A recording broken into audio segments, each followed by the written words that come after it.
Welcome back to another episode of Warren Cali. Suavé was born Wayman Anderson on February 22nd, 1966 in Los Angeles, California. Suavé grew up in South Central on Western and 39th Street, which is in the Rolling 30 Crips territory. Many kids had dreams of being the next superstar athlete, rapper, or even unfortunately with some influences in the urban communities, some wanted to be the next big time drug dealer or gangster, but not Suavé. Music was in his blood from the start. His father was an R&B singer who was in a group in the 70s, so by the time he was a child, he was singing all the time. He was raised by his great-grandmother. He sang in the church choir and wrote songs and orchestrated R&B arrangements in a New Jack Swing style in his studio home growing up. He began writing music as a kid, and by his high school years, he was a well-known singer on the rise. He was just looking for a big break in the industry. He was first discovered at a New Edition concert in California in the mid-80s, when one of the members invited him to sing on stage with them.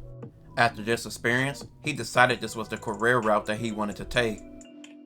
This led to years later him signing with Capitol Records in 1988. He first released a cover version of the Temptations' 1964 song, My Girl. The song peaked at number 20 on the Billboard Hot 100 and number 3 on the Billboard's Hot Black Singles chart, staying on the chart for 15 weeks.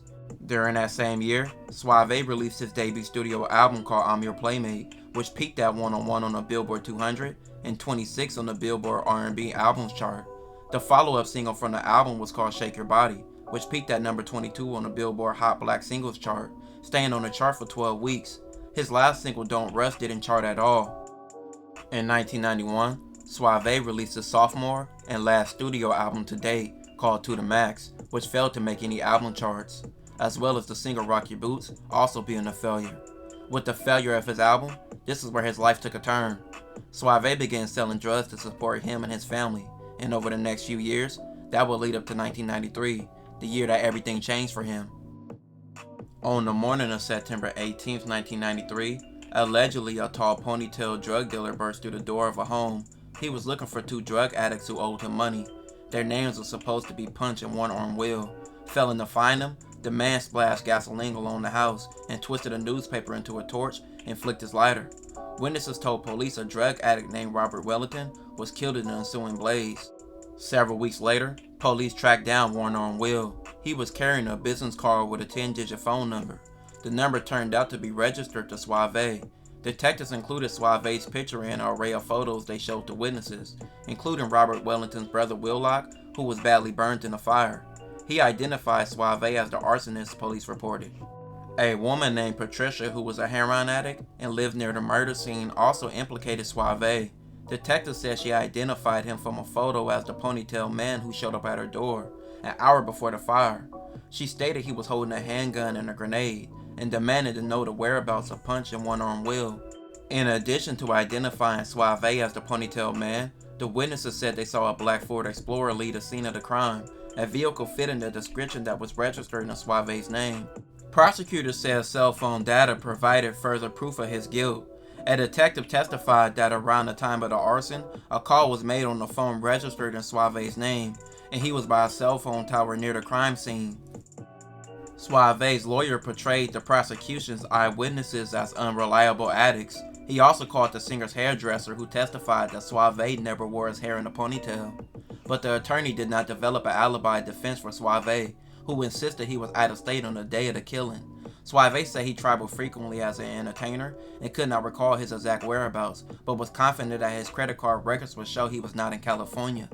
At the trial, prosecutors convinced the jury that the entertainer known as Suavé was a ruthless drug dealer who had torched a home, killing the men in revenge of an unpaid drug debt.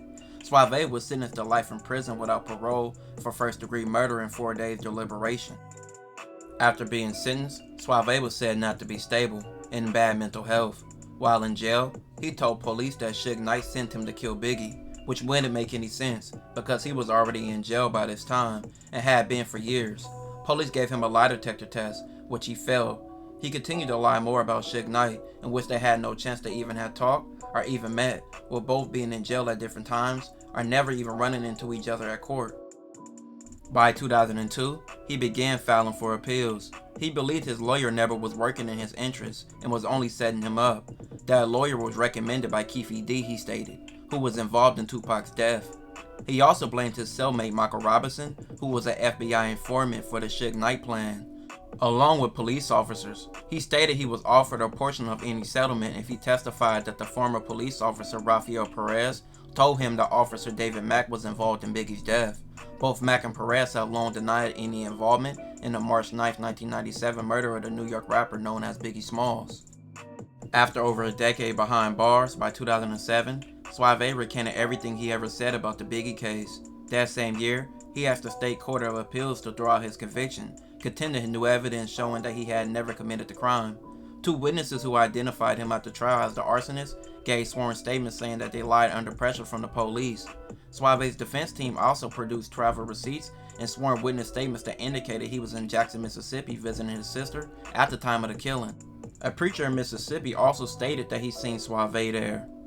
He stated, "I had nothing to do with this murder, and the police know it."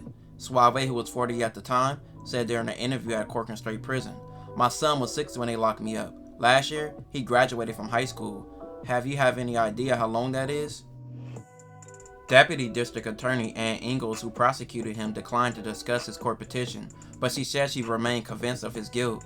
"I have complete confidence in his verdict," she said. "There was overwhelming evidence that the defendant did it and that he had a motive to do it."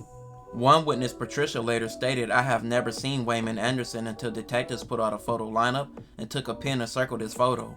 The statement said detectives told her to remember his face because he was the person responsible for killing her friend Robert. She stated, "I did not want to get railroaded on the charge I was facing by these detectives, so I played the game their way."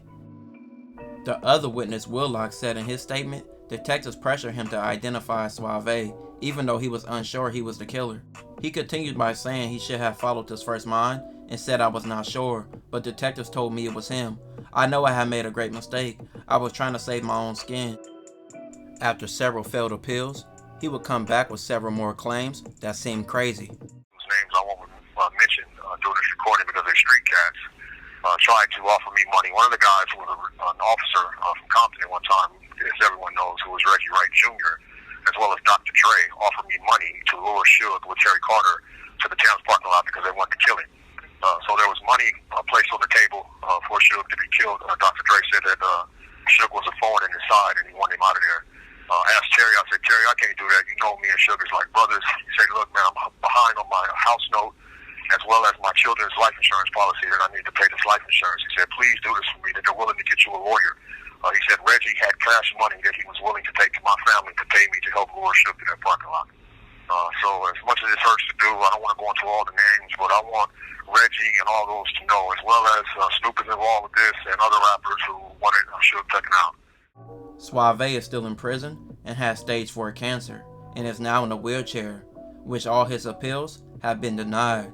Whether he did it or not is still a mystery, but with all the witnesses taking back all their statements, it's strange he hasn't got a chance for freedom. This will conclude this episode. If you haven't already, check out my previous episodes. Don't forget to like, hype, comment, and subscribe.